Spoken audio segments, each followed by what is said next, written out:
अहिल्यानगरच्या पाथर्डीला पावसानं झोडपल्या अनेक गावं वाड्या वस्त्यांवर पाणीच पाणी आहे। रस्ते पूल वाहून गेलेत। एका गावातून दुसऱ्या गावात जाण्याकरता मोठी कसरत विद्यार्थ्यांना सुद्धा करावी लागते।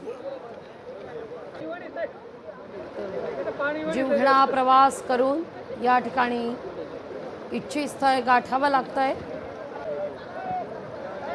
10 तारखेपासून आम्ही शाळेतच जात नाही, त्यामुळे आम्ही शाळेतच जाऊन राहिलो। आम्हाला लवकरात लवकर पूल मंजूर हे अशा नदीच्या अवस्थेमुळे 15 दिवस झाले आम्हाला शाळेत जाता येता येईना, डबल पुरातून येता येईना। 15 दिवस आम्हाला आमच्या गावाचा संपर्कच तुटलेला आहे। दूध आणायचे तर दूध कशी न्यायचे, हजारो लिटरचं नुकसान जाते, तरी प्रशासनाची आज जाग नाही। आम्ही काय करायचं, शाळेचे फी कशा भरायचे सांगा साहेब। गावातल्या सरपंचाला निवेदन द्या, पूल तरी तयार नाही करीत। रोड पा जिल्हा मार्ग म्हणे, पूल नाही आम्हाला जायला, काय करायचं।